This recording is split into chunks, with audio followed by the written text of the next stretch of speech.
Hello! Hi there, it's me. It's Dave, or the Jaded Rabbit. God bless you, my friends. Thank you kindly for joining along for another live stream, another video. Yes, this one is special. We are going to be talking about another Talisman build here within Season 6, and despite the many nerfs since Season 1, since this thing has been in the game, this thing has been causing nerfs. They nerfed the Talisman system, they nerfed if you could upgrade legendaries, they nerfed how many components you can put onto a Talisman. I think all sort of because of this Talisman. They also nerfed Edenian Charm working with this Talisman. Lots of nerfs because of this one Talisman. But despite the nerfs, it's somehow still, in my opinion, the best option for getting through towers. Comparatively speaking, it's still easier to forge something like Windbreaker compared to God's Wave or Frozen Skull, because those are requiring either lots of components or Dragon Bloods up front, whereas Windbreaker is something that you could work on as soon as you get to the final Mesa. You could start dumping damage medallions into the Windbreaker to make this thing. Yeah, I do think that it is like the best option here for turbo boosting. It does require babysitting, but if you see, it kills the opponent really quickly. Really quickly, and the wonderful thing compared to Acid Pool is that Windbreaker does not cause as many glitches. I don't know what on earth NRS is doing with Acid Pool, with making these talismans, with the seasonal, not even the seasonal tower, because Acid Pool is causing glitches everywhere in invasions. Fix your talismans, fix your game, NRS. It's really frustrating.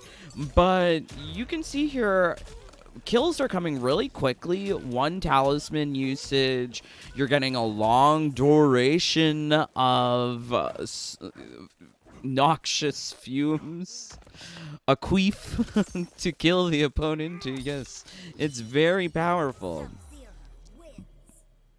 I think this should be maybe an option for you to consider if you want to get profile XP, if you want to farm fighter mastery with every single character, because let's be honest, if you're making something like this talisman, you probably already have a turbo controller, you probably already have thousands and thousands of crowns, so it shouldn't be an issue to run a talisman like this, because I would say something like this requires both turbo and lots of crown.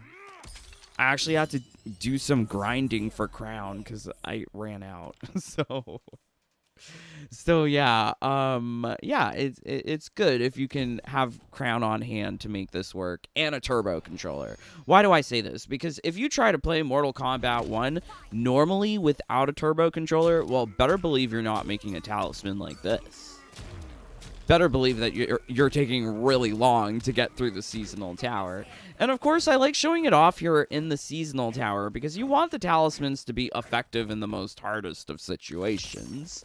One shot, touch of death, flawless. That's what I like. I like to see that all really quickly. And that's all accomplished through the talisman.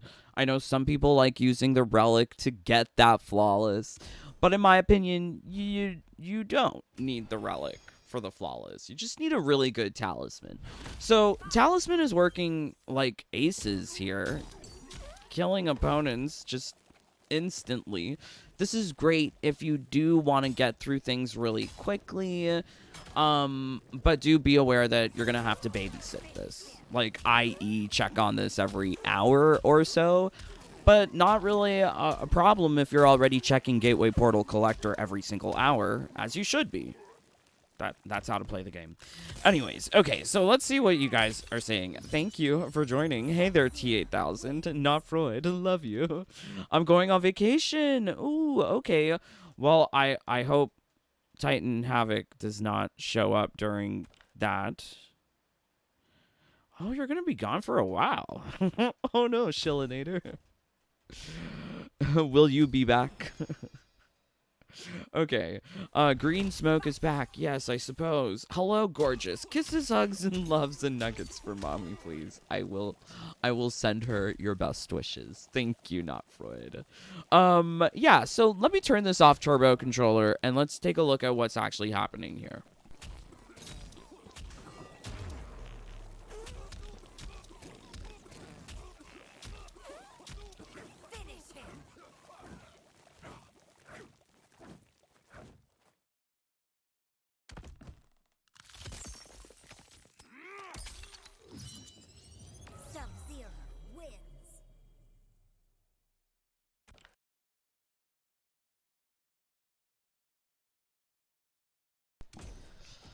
Okay, so I got the controller. Let's get out of the seasonal tower. This is not a...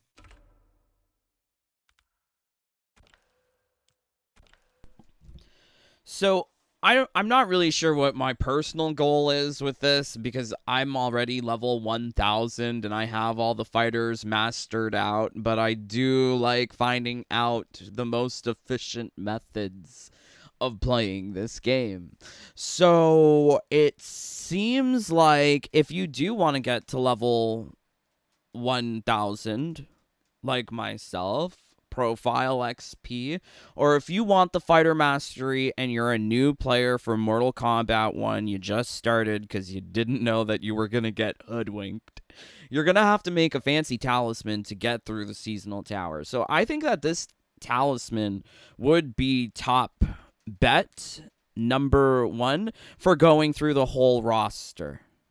Naturally, you're going to have to swap your character as you go through the whole roster. And as you do that, you can ensure that your talisman is always recharged. But yes, let's talk about the talisman here. So if you're familiar, you'll know that Windbreaker and... oh boy, what's it called? I mean, they're calling it just Fart, but it used to be called something else, Season 3. Frost Fart. Yes, that's what it was called, Frost Fart. So Frost Fart and Windbreaker, these talismans, they have been nerfed such that you cannot add components like Edenian Charm to get recharges. And if you're trying to play the game in a renewable fashion, Edenian Charm will provide you charges to use the talisman at the end of every successful match. However, this does not work with the talisman, meaning that if you want to use the talisman after you have run out of charges, you're going to have to buy them, which is not ideal. But since the seasonal tower is so long and there's so many loading screens, you can safely run it for an hour if you have 99 charges. So we're already looking at this talisman at Legendary. I think it's useful to see it in its starting state, because that's not how I got it. Now, there's also a Windbreaker in the season, and I would not recommend using Windbreaker. Do not use Windbreaker. Windbreaker will handicap you in terms of your total damage output if you use it. This is because it already has 180% more duration and 375% more damage. That is a waste to already be rare or epic, and it's only giving you so little extra damage. Compare that with my talisman, where you're getting 3,980 damage. This is the maximum amount of damage that you can add to a talisman. And when fart talisman, I'm calling it Windbreaker interchangeably. Windbreaker is a reward this season from a chest but it's not as good as the plain fart talisman, so I might call it Windbreaker. So sorry, please forgive me if it's confusing. But the fart talisman is purchased from the second shop here in Collector. Starts off at common. So what's going to happen is that you're going to add 99 of the damage medallions. That will take you to common, green. And then you add another 99. That will take you to blue. Not 99. I think it's like 80 something. Maybe I even have a clip of it. But essentially, when you add on those first... What is this picture? She got a bikini wax. I was sending pictures. She's so pretty. Okay, so anyways, what am I doing? Oh, this game. Is that the final forge? Yeah, that's the final forge. Do I have one of a forge before? Maybe, maybe not. Oh yeah, here we go. No, that's not the right one. Okay, so yeah, so like I was hoping to find like a clip of showing how I added the components. Unfortunately, I don't have it for when I was at common or rare. But essentially, when you are common or rare, not epic or legendary, you can add these components without needing dragon bloods. That's the most important thing. Not needing the dragon bloods means that your initial investment into the talisman isn't as deep or severe as it is with Acid Pool, which requires you to have the dragon bloods up front. Here you can take your time finding the dragon bloods, and meanwhile, as you're stacking up your damage medallions, you can be dumping them onto the fart talisman. So I think you can get 187 without needing dragon bloods onto the talisman. But I added, I think, 20 more risky, not with dragon bloods, so that I could get myself just a little past epic. I think I was at like 2,000, so this is where the clip comes in. So this is the final forge that I did. I was already at epic.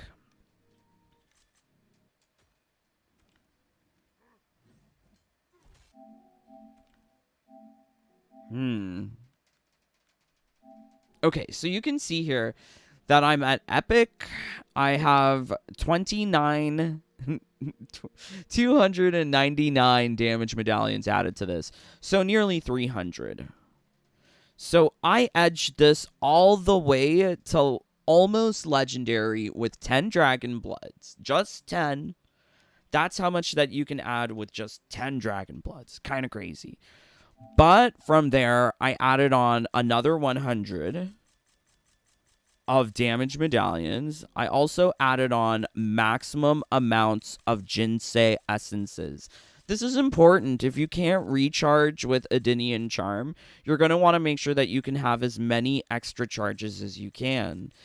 But you kind of need to add it at the end. Otherwise, you won't be able to add the damage. There's a specific order to which you add these things to the talisman. You got to have the damage added first.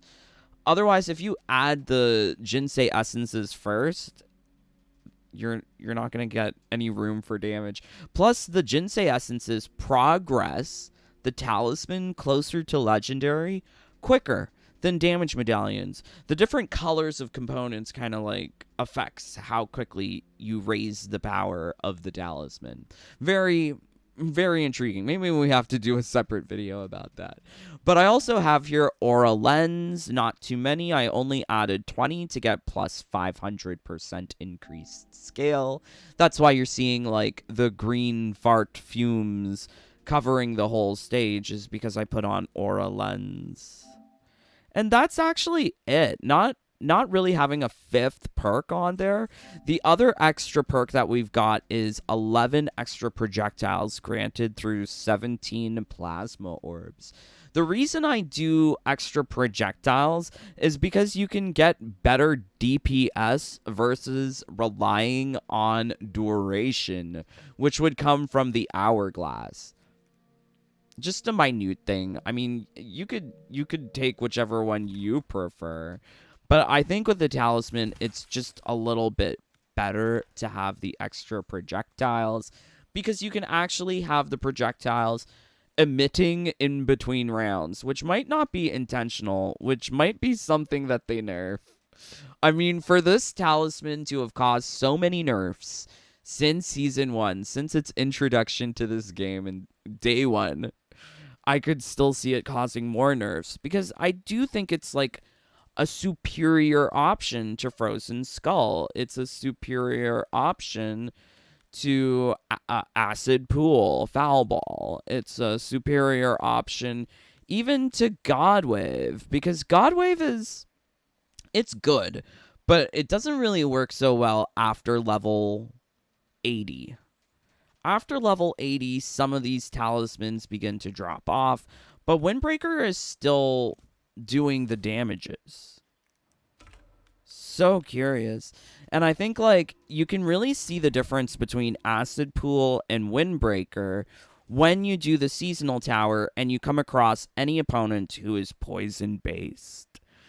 Shang Tsung, Reptile, these opponents kind of struggle, like they don't go down as easily against Acid Pool.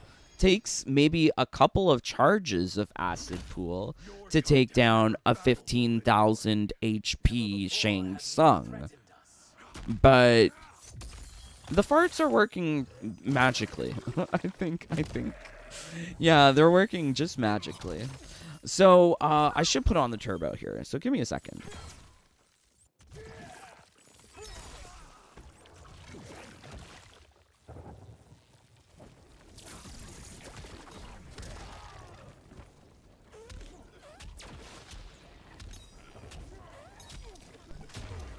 So, I don't really want to turn up the volume so that you can hear this. It's disgusting. Like, what a terrible, like, who designed this stuff? These people have such poor taste at NRS. They make ugly costumes, ugly characters, and ugly talismans. Who wants to queef on your, like, on the opponent to win? It's too much. Okay, crazy. But yeah, you're seeing the talisman work here. Are we gonna get the weird Ashra monk costume from her ending? She could definitely look uglier than now for sure with that. Maybe. That's an interesting one. Dave, I still don't know what the difference between Windbreaker and Fart Talisman do you? No, I don't know the difference. I don't think there is one. It's just that this current season, Windbreaker comes from a chest, it's uniquely named, and it comes with useless perks. So use the Fart Talisman. Don't worry, brother, we will follow you to where you... Okay.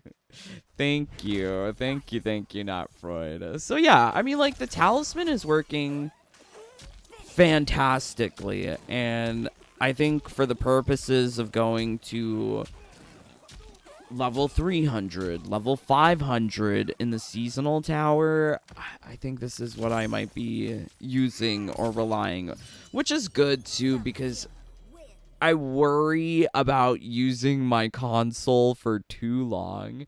This does require babysitting so that you refresh the talisman with 15k, 15,000 crown, buy the extra charges every time from the forge. So you kind of need to be around, but it works out because every hour there's going to be something new at Gateway Portal Collector, more components to buy. Yeah, so I'm not recommending that other people do this if you're just casual. Only do this if you really want that fighter mastery, if you want the profile XP, because this is going to be your best way to get it in Season 6. And if they make no more nerfs,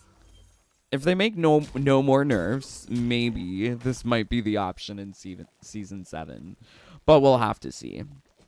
Anyways, yes, please leave a like. or a dislike. Or get out, because the live stream is over.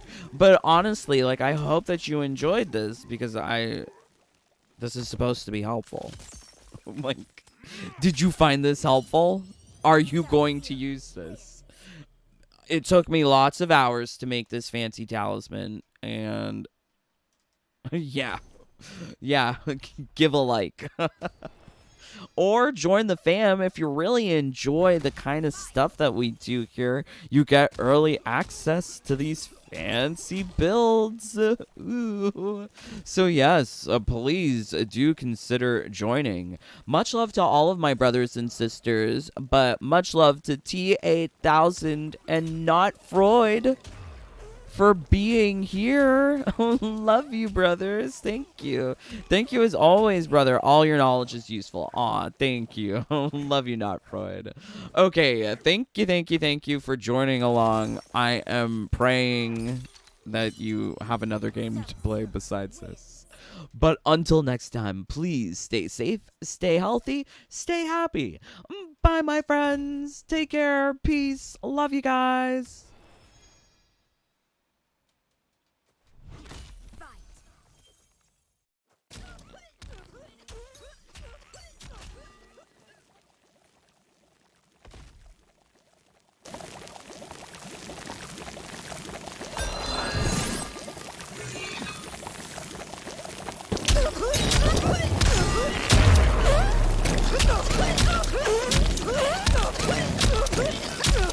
Finish her!